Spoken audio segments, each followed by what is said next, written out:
So we're going to review how does stress guide and challenge us. Fight, flight, everyone's probably heard of your fight, flight brain, your fight or freeze brain, what happens with that and how that responds. And then, I will talk about adrenaline because that's the whole point, and your stress hormones. So how your cortisol levels, your adrenal gland, is connected to that. And I'll just reference that a little bit and define that. We're definitely going to talk about mindset. Mindset is another term by Dan Siegel, but mindset is how we view stress, how we befriend stress, how we deal with stress. It really is a lot about that, and that's what I'll focus on a lot too. And then how do we build those skills around stress? So we'll cover that in some. So these are some things that we're gonna just get you going right now with some thinking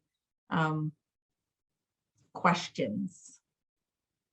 So I want you to write this down, and I usually, as you know, I will go fast. I go fast through these because I cover so much in an hour. So if I go too fast, just know that you're going to get this again, and you're going to re-watch it if you want. And as I send out the PowerPoint, you guys get the PowerPoint when you register. Nobody else does. So what's your mindset about stress? Just write that down. What's your unknowns about stress? Just about everything. Where does the stress show up for you? Okay, so what environment does it show up? And then how does it show up in like emotional, how you act on your physical response? It's like, where does stress show up?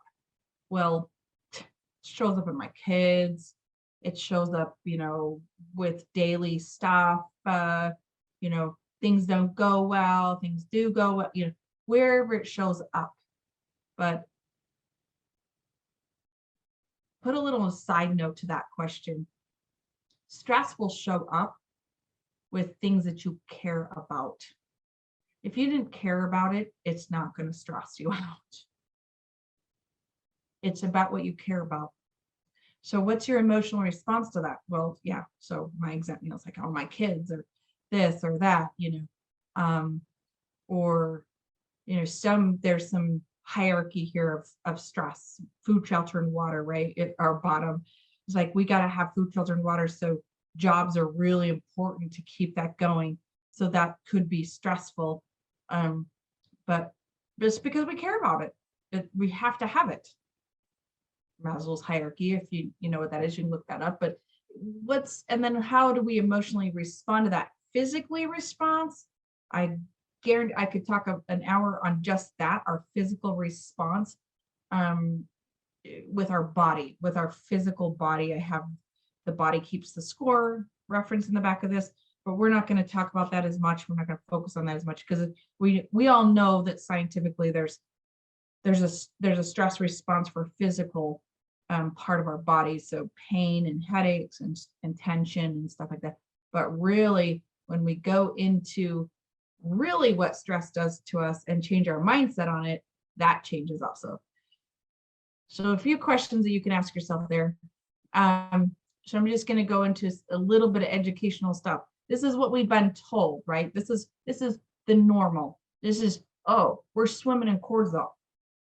Cortisol, our stress hormone, is like, oh, it really restricts our mood, memory, and motivation and management. So this is one side. I'm going to go one side, and then I'm going to go clear over here on the other side that you haven't probably had before in your life. So this is the norm.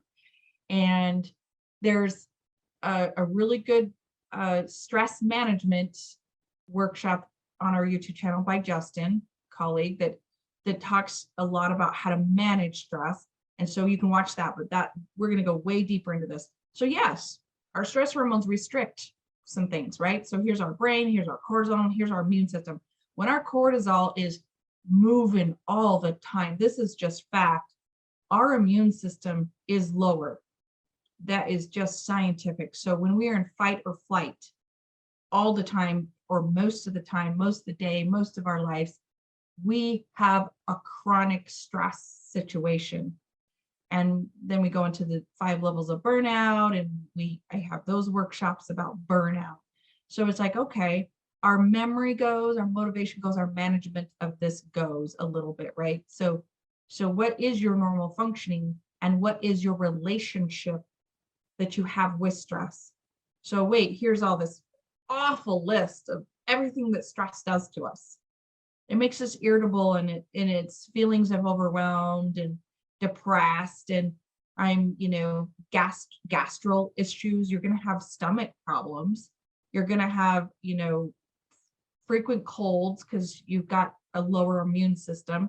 And then behaviorally, well, we're going to definitely have sleep disturbances.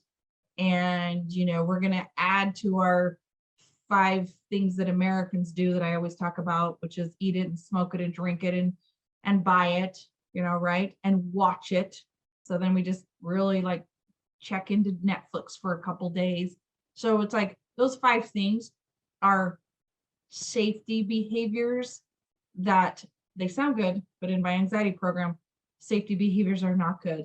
They're avoidances. So if we avoid stress, if we avoid this, it most likely in research, which I'm going to tell you later, actually people that are stressed out don't go into avoidance behaviors as much.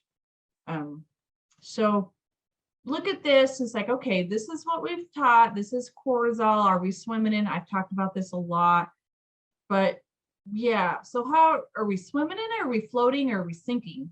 So it's kind of, you can kind of determine where you are. And when I say that, you'll automatically go, oh, I'm totally sinking. I'm sinking. Or am I just swimming? Because this is an analogy. I'm a very visual person. So it's like, okay, here's a story.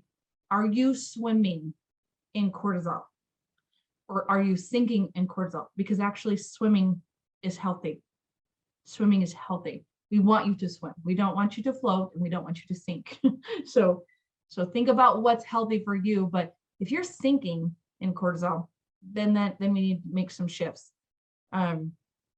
So this is just awareness. We have to understand now that so think about it. If you're sinking or if you're swimming, it's like, okay, you're aggressive, passive aggressive, or passive. And I kind of integrate those two. I don't know I've never seen that in writing, but I have integrated it for years in my thinking errors class.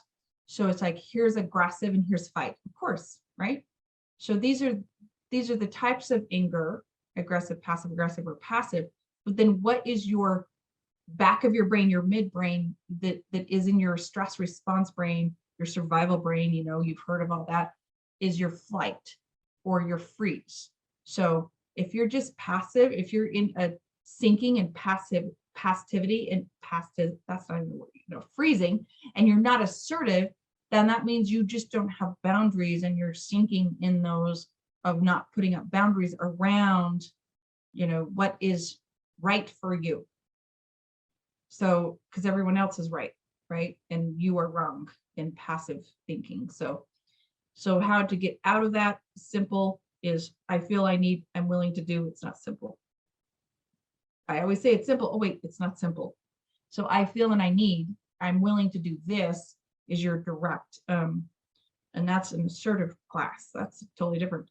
But if it's stressful and you shut down and you're freeze, oh, I'm just in freeze brain, then you're definitely sinking. So thinking error, emotional, physical response, and your physical reaction and your behavioral, those are all clues that when you have a thought and a feeling and behavior, that's how the brain works right there. So that's just how it works. And so when we have a thought come in, okay, what does that mean? If we have a thinking error with that thought about stress or about what this is going to lead to, then you've gone to big thinking errors, and you can watch that thinking error class on YouTube. It's thinking errors part 1. There's thinking errors part 2. Super important. I think that's my most popular one on there. It's super important to understand. So go into that thinking error cycle. Go, okay, what's going on here? Why am I looking at stress in this negative light? What is this trying to teach me? All those kind of questions. You get real creative, and you get really inquisitive about what's going on. That's all. So this is the midbrain, like I said, fight, flight, or freeze. Okay, wait, we're flooding, we're flashbacks, we have rumination, we're ruminating about it, we have intense fear. So this is where we have to watch this list, okay? So if you're in survival stress response, like I said all the time, in the midbrain, the back of the brain, that I mean, there's 14 disorders that sit back there. If you can think about one, the most common one that you can think about that's sitting in that survival stress response and fight, flight, or freeze, and flooded, flashbacks, rumination, intense fear. I mean, that's just for one example, PTSD. So post-stress, right? Post-trauma, post everything. So think about it. It's like, oh, I'm in just stress, post-stress, it's like post-trauma. What does that mean? Well, your body stores that, your brain stores it to keep us alive, and fight, flight, or freeze is essential to keep us alive. And we use gratitude for that. We would not be alive. We wouldn't slam on our brakes in the car. We wouldn't run from danger. We would just sit and pet the saber-toothed tiger or the bear and say, oh, you're so pretty, I'm going to take you home. We wouldn't have those instincts and the gut intuition that has to happen. Now, sometimes we're wrong about those, sometimes we're not. But it's, it doesn't matter. We have to just survive in that. It's a very high stressful situation, which I'm going to teach later here. That's great. It makes us respond the way that we do. So super important, but it is in the past, right? And we have to recognize if we are flooded, that's a term I use all the time with Gottman, men stay flooded 3 times longer than women. Why? Because they're hunters. They're wired for it. You got to go get the meat, bring it back. Yet our brains have evolved, and our fight, flight, or freeze has revolved. So now we're using fight, flight, or freeze for daily occurrences, right? Not just to keep us alive. We're doing it in relationships and traffic and just daily stress and worry, which is not in the soul, it's in the ego. So when we're worrying, we can stay in that and ruminate about that. So flooding is like, someone asked about flooding. So flooding is like shock. So think about your body going in shock, and your leg is broken or bleeding, and you've broke your leg. Your body will go into complete shock, right? Flooding is like that. And so it just shuts down even more. Your fight, flight, or freeze is totally there, but you can go into complete disillusion, right? You don't know where you are, you don't know what's happened, you can actually pass out, but flooding is a really high response system, because you're usually, way higher in your blood pressure, your breathing, and your heart rate, stuff like that. So it goes really high. So it's almost like shock, but it's not like when I talk about relationships, when you're in that with a relationship, men stay in it longer. They just stay in their fight, flight, or freeze and flooding brain longer than women. They need more time. And so that's researched by John Gottman. But so does that make sense? Does that help with flooding? It's a form of shock. It's like all these combined. Or you can be in a state of dissolution.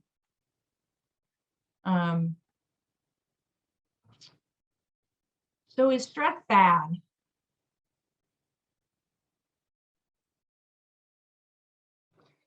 We're told that we can handle less when we're stressed out. We have more health problems. Our relationships suffer because we're stressed out. We have a spiral of depression, anxiety, right? We reduce our self-awareness, so we don't have boundaries as much when we're in stress. That's what we've been taught. That's what we've been told. And there is some truth to that, for sure. So think about it. Now we're going to go into a totally different mindset about, okay, we have more health problems. You know, you might have had a doctor say, yeah, you've got to reduce your stress. Your adrenal glands are burned out. And that's a possibility. We're not going to discount that. But it's how you have a relationship with stress. Because I don't know about you, but we're not taking away any kind of stress at any moment in any day coming up soon. We don't get less of it.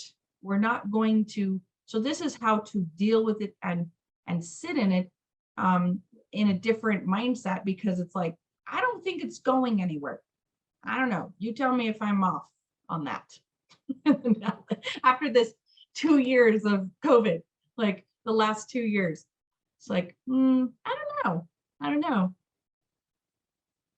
So here's a little bit about the adrenal glands. It's a little cone-shaped gland to the top of your kidneys. It releases 50 different hormones. So the adrenals are very important. Like I said, it releases you to send you into fight or flight, also keeps us alive. But man, we're sitting in it way, way more than caveman time, honestly. So mental release, sharpness, your libido, the stress levels, it all influences that. Okay. It distributes your fat and protein, regulates your sugar for inflammation. So when you have inflammation, it's like always looking at your adrenal glands. And then next month, at the beginning of the month, I think it's at the beginning of the month or so, but next month I'm going to do a adrenal gland connected to all these other organs, but really the main focus is your gut. So talk about stress and gut. I have several clients in private practice and in doing regular practice with blog was, it's like, wow, we've got some gut inflammation tied to stress, right? So it's like, no doubt, these things all incorporate your cortisol, your adrenals, your gut health. So when we do health and gut health next month around anxiety, it's like, how many times have you had, anxiety and it's caused a gut issue? It's caused your stomach to be inflamed, and IBS and all that kind of stuff. So increases your heart rate and breathing. Once again, regulate your sugar and inflammation and fat protein, because you'll learn later, it's a survival. It starts distributing your fat, so you can run from the bear and the saber-toothed tiger. But write down what's your saber-toothed tiger right now? What is your tiger? We're not having to go get our meat anymore and bring it back and kill something, right? So what's ours today? Why are we having, so much inflammation and so much irregular, function because of these 50 hormones, when we're not having to go catch our food? So chronic, this is what happens, right? This is what we've been told what happens. So just, so yeah, so this is the norm, right? This is what happens. You're going to have sleep, you're going to have sleep problems, and you're going to have, chronic fatigue and headaches. And it's like, oh, reduce your stress. So all this gets better. It's not scientifically proven that this will get better when you reduce or get rid of your stress. It's not going to happen. But this is what we've been told about this chronic fatigue with the adrenals. And this can happen. Like I said, it can. But this is what we can do to find some power. And these are just my basics, right? We have to find some power. I totally believe in repairing the brain every single night and your organs according to circadian rhythm. And that is your sleep. Your sleep is so, so, so vital. It shrinks your brain every single night. It actually, you shrink your brain about 20%. You have to, get your pH balance back. You have to lower inflammation in the body. You have to heal the body every single night because of our stimuli. We've got so much going on. And yet, like I said, we're not, chasing our food, but man, we've got so much constantly going. So change the relationship with stress, eliminate processed foods, adding magnesium glycisinate, lower your sugar, lower your caffeine. All these things will help the adrenals. That is scientific for sure. But the biggest thing is those top two. If you do those two, improve your sleep, change your relationship with stress, scientifically, you'll do better. But my favorite little, here's our deepest sleep at 2 a.m. Who wakes up at 3 a.m.? There's a big, when you wake up at 3 a.m. every night and it takes you forever to go back to sleep.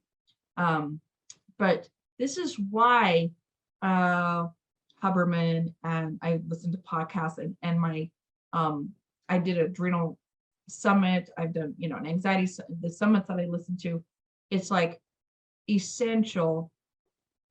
I don't know why that's essential for those things to happen as you get light. You get bright light within 10 minutes of waking up. Turning on your lights in your office as high as you can and lowering them after about the 9 to 12 hour stage after you're awake. So these are very, very important for all that. Okay, so that's weird. So this is one of the TED Talks. Honestly, I don't know if it'll play because when we record, I don't know if they'll play some of them. But this is very, very interesting. So I want you to play this TED Talk. It's right here and right here. So this is it looks like one of the participants has drawn on it, and I don't know how they did. So I'm sending her a message right now to see if she can delete it. I wondered how that happened. That's never happened, so I don't know. Huh. So we might just go look at that the rest of the time. It's not me, but I know who it was. So I'm sent. Everyone watch your messages. If you see one pop up, it was you.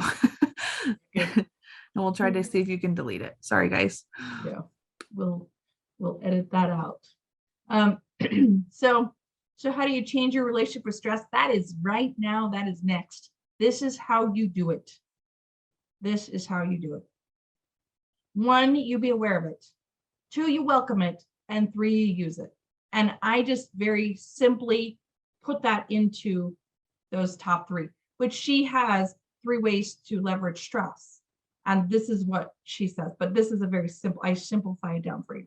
So this is a lady that is at Stanford, and her last name is Crum, and I have her referenced in the back, but Ali Crum has done research on this, and just I came across her in the Upside of Stress. She has her quoted in here too, but this is, if you want to go through a couple research phenomenons about how people's mindset is about food, exercise, and stress. She gave participants 2 types of, one type of milkshake, and she described them differently to one group of people and to the other group of people. And man, their physiological body was different, because one thought they were getting a less calorie milkshake and one was very high fat, full of calories. And so it was the same milkshake. It was the same milkshake. So we welcome stress by first being aware of it, but welcoming it. So to me, welcoming it means like, I'm grateful for it, because think about, and I'm jumping ahead, but think about how you welcome stress. It moves us. It's, once again, from the beginning, what do we care about? Welcome what we care about. I care about my family, my kids, or my job, or my, and then how do we use it for our benefit? I could have not gone to school for 10 years straight in my later years, and then 3 years of studying for my final test. It was 13 years straight. If I didn't be aware of it and welcome it and use it to my benefit, think about the hardest things you've ever done in your life. And if they didn't cause you stress, the hardest things, the most things you care about in life, a promotion, moving, building a family, building a career, the most passionate things cause you to have stress, but look how you grow from it, right? So that's using it. So that's number 3. How do you use it? You use it for your benefit. So this is the Huberman podcast I was talking about. This is on YouTube right there. And this is this through. I want to try it. I don't know if it will play, if you'll be able to hear it, because I played it before and there's no sound. So tell me if you can hear that.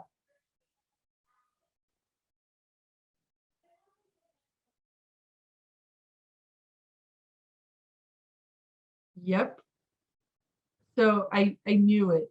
So you can't hear it. I can hear it, but it won't play through the for some. I have to check out why that's at. But it doesn't matter because I knew there wouldn't be any sound, because I want you to watch that on your own. That one is the longer version. It's like 18 minutes of, but this YouTube podcast from Huberman is almost 2 hours. So on the whole thing, but so it's 18 minutes. That's why I'm not playing it anyways through this. So, okay. So just watch that, and that helps you understand how to use it, what to do with it. So let's go into growth mindset and fixed mindset, because this is what she talks about. This is what Kelly talks about, and mindset is 40 years of research on this. So I have this referenced. I did a parenting one on this of like how to be a growth mindset parent, that's on YouTube. So this is the book. So mindset, Carol Dweck is the author of that, of course. And so this is just a quick explanation of what a growth mindset is. So we view challenges as opportunities. Same stress, you use it. Develop experience and application. Your brain actually will rewire, because think about how. Okay, so while you're looking at this screen, if you have the ability to see my screen, think about. I watched the Olympics last night. Think about these young athletes, high stress, and the figure skating, and the snowboarder that crashed and split his head open, and now he's one of the best in the world. Like, what? How did he split his head open and crash and then get up and do it again, and like actually have to redo his whole body, his whole career, his whole athletic ability, because he split his head open. So it's like, so these are very high stress situations. They work all of years and years and years and most of their life to skate, and that one fall, right? So it's like, wow, but their challenges are so strong, and their development and the rewiring of their brain is like, I can do this. I've done this so many times, but they thrive in challenges, and they will either go into a growth mindset with that, or they'll fall into a fixed mindset. So failures are temporary. High standards for growth, very high standards for growth. So your ego, I'll talk about that again. Ego is fear brain. Soul is love. So when we go into love, we don't worry about our kids. We don't shame our kids. We don't feel threatened by how our kids turn out. I've had to learn this, It's like, okay, we go into soul, which is love. Love is not worry. Love is not fear. Love is not shame, any of that. So we go into this, I'm going to praise you. And it sounds good, praise parenting, right? But it doesn't work. So that's a fixed mindset. So you're a good boy when you do this, or you're a good kid when you do that. But every other time, so I have a handout on that of statements of how to use your growth mindset with anything. And she, of course, this is parenting, business, school, relationships. This is business. We talk about business a ton. And she talks about how to be in a growth mindset with business too, in your corporate world. So this is the mindset handout I was just talking about. So this is like questions you can say is do your best, find a new strategy. It's okay. Try again, thrive in challenges. Failure is temporary. You give your child, you give your colleague, you give your any, relationship, these kinds of messages. So which book? Mindset. Keep on saying Mindset is a great one by Dan Siegel, and I don't have it referenced, but he's in my top 5 authors, and he will never leave. But I don't have that book right here. Mindset, Upside of Stress is Kelly. I'm going to go into right now. Mindset, yeah. Mindset is Carol Dweck. So that's this is an old concept. I bought this used. But you can look into her TED Talk. She has a great TED Talk too. So really great TED Talk. I really like hers. Okay, so now we go into Kelly. So Kelly is a leading, I guess, keynote person in how to befriend stress. Okay, so this TED Talk that's on this PowerPoint is right here. It's like 3 minutes. It's awesome. And I could just play the sound for you, but I might do that in a minute. So how you think about stress matters is her point. How you choose to view your physical response to it matters. Okay, we know this. It matters. How you view it. Oh, my headaches are because of my stress, or my pain is because of my stress. Human connection, courage, braveness. That's what it actually does. You have to look at your connection and courage, because that's what we're going to show that's proven scientifically that it produces. We wouldn't have human connection if we didn't have stress, and we wouldn't have courage. And it supports learning and rewires the brain. So think about my story of like, okay, going back to school, doing anything that's really stressful. We think, oh, it's going to be so stressful. I'm so stressed out. My time is messed up. My balance is out of whack. But it actually just supports this, and it rewires. So if we can look at this way, I mean, think of that, just elementary to high school kids, if they kind of took a different approach to stress and how that would change their physiological body, because it actually does. So this is how you add to it. Back again to sleep. Okay, I'm going to do all these things too, though, right?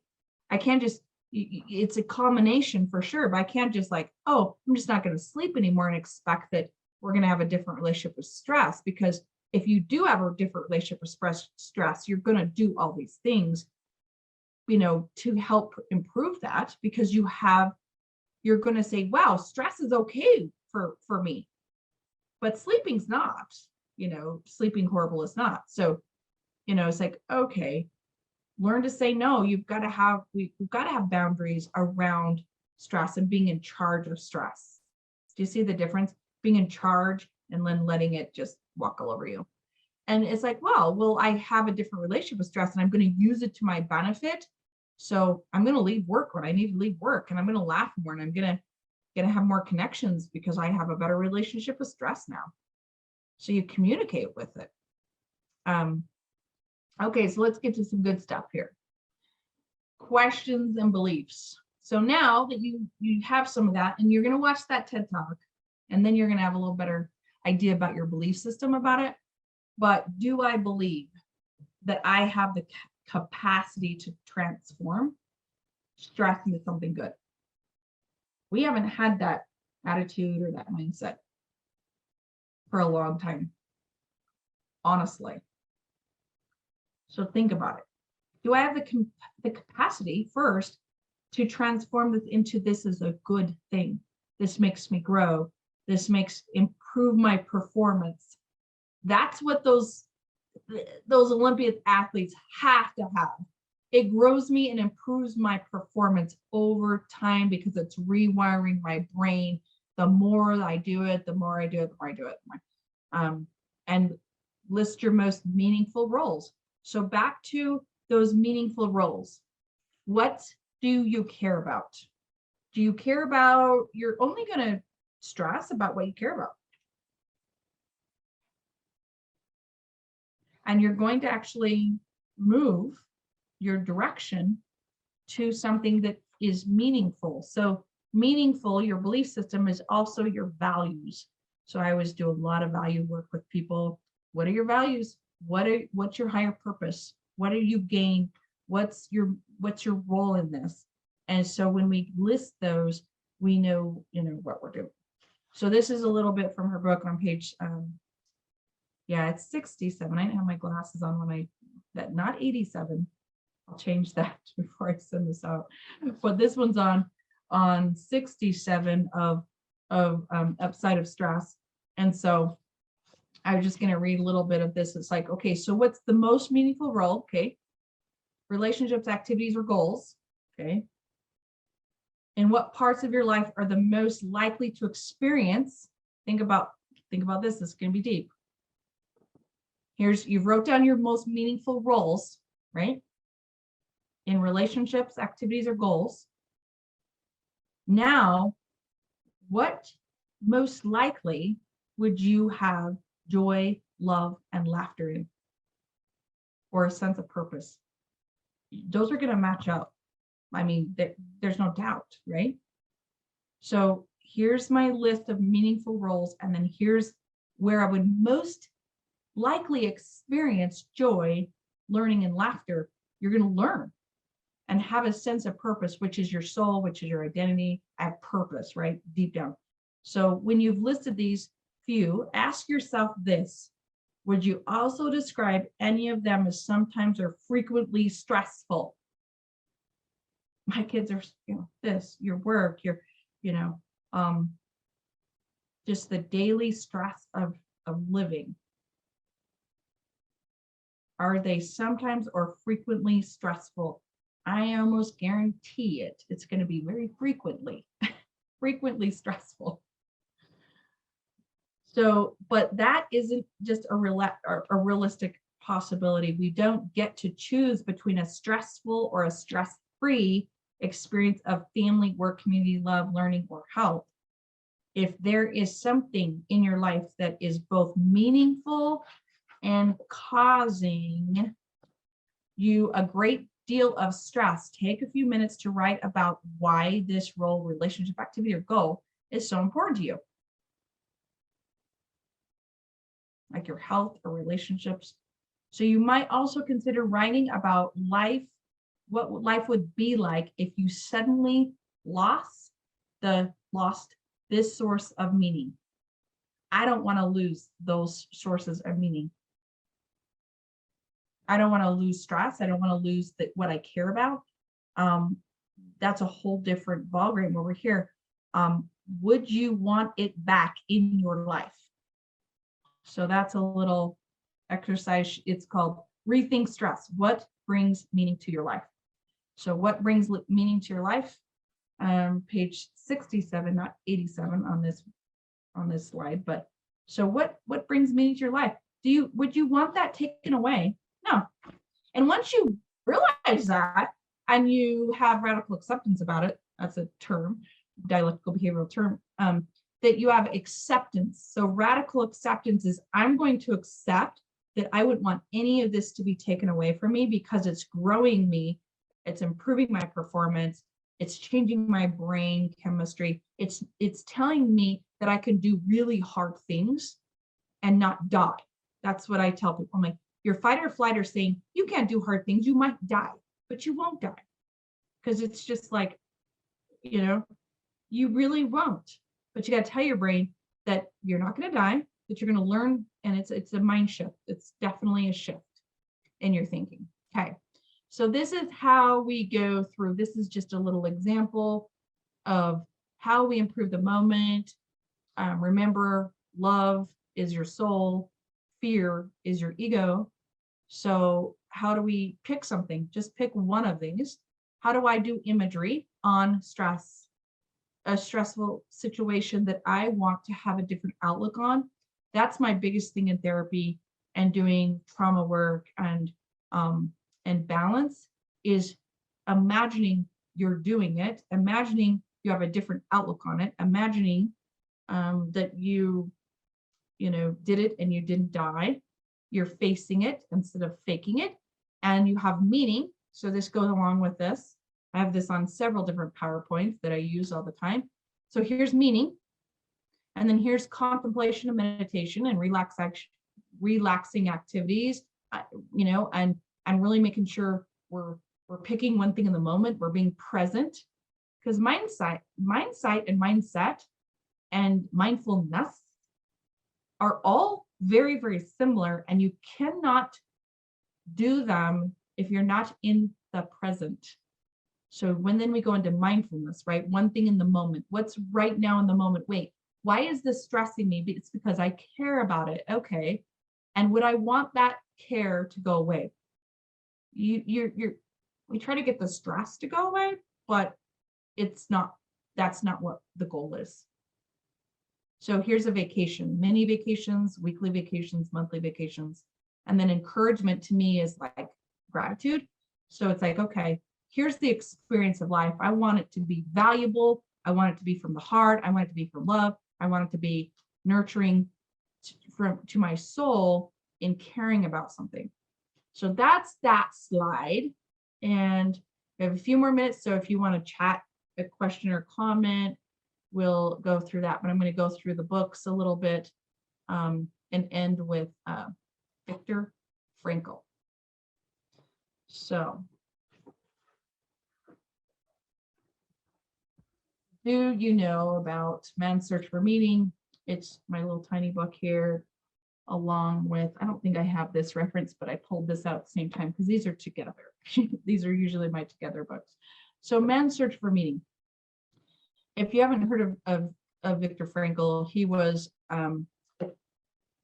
a neurologist, and he became a psychiatrist and his own theory, and he was a Holocaust survivor. So he has lots of great quotes. But Man's Search for Meaning, this little tiny book, is something that, like this book, Zen and the Art of Happiness by Chris Pentis, is something that you can read over and over and over again. You can keep this book for something that you can focus on for the year. I don't do goals. I don't do New Year's resolutions. I say pick a book. Just pick a book and go over it 6 to 12 times. If you pick a book and read it every month like this, I mean, you can get through this in one night, or, one afternoon, 2 nights in a row. And you read it for the month, and then you read it 12 times for the year. Same thing with this one. Just put it in your little to-do book, that you can put in your prayers, you can take to work, you can leave by your side. Very easy to pick up and read, even if you do a chapter a month. Okay, so you will get a copy of this Zoom, and you will get a copy of this PowerPoint, and then it will go onto YouTube that you can watch later too. So just so you know.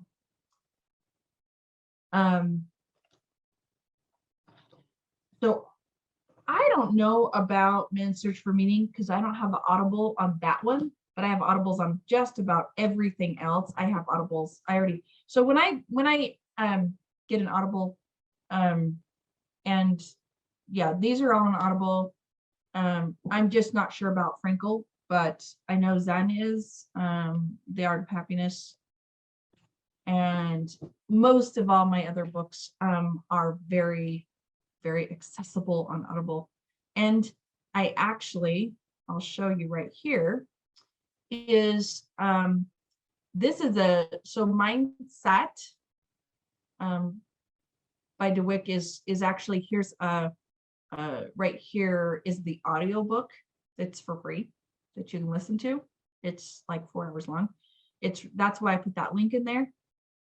You can find all these books for very, very small amounts of money for used books. But so let's see, Crucial Conversations. I was just, that one I put in there just for rewiring your brain with stressful conversations.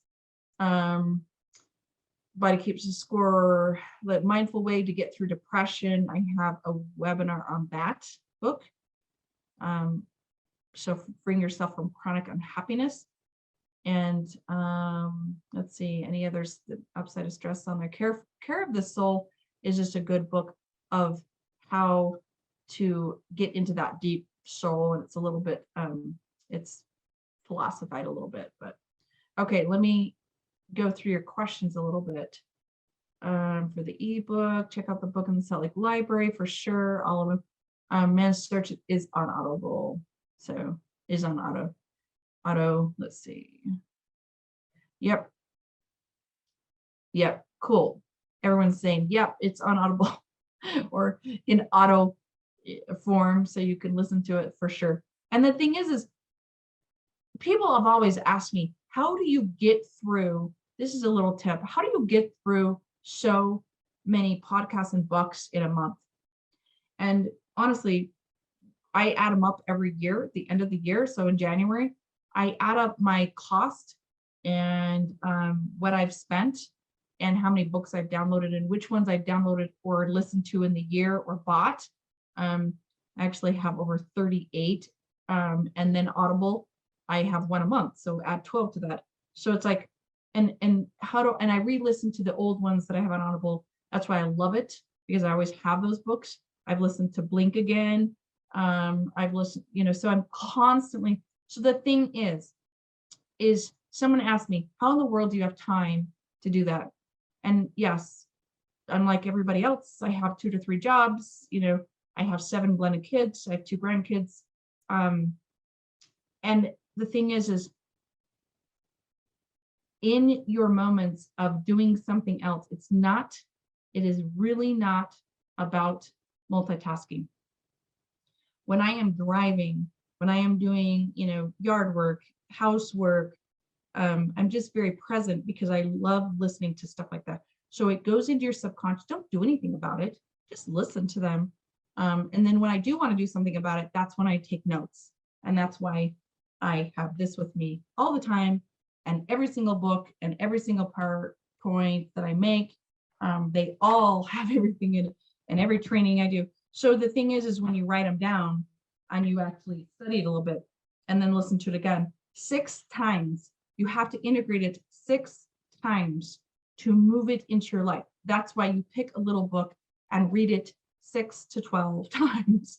So this is one I used for one of my years of picking a book. It was about, I want to say 3 to 4 years ago. And I did read this 12 times. And so each time is different. So, okay. Anything else? Let's see. Healing from trauma. Any advice on trauma? Okay. A little bit of my specialty besides relationships. So healing through trauma is very necessary to have a different relationship with your fight, flight, or freeze response brain. So like post-traumatic, right? We have to change the relationship with that. And in the one way that I have been trained in, and the reason I've done it, and I've been trained in it, and the reason why I do so much of it is EMDR work.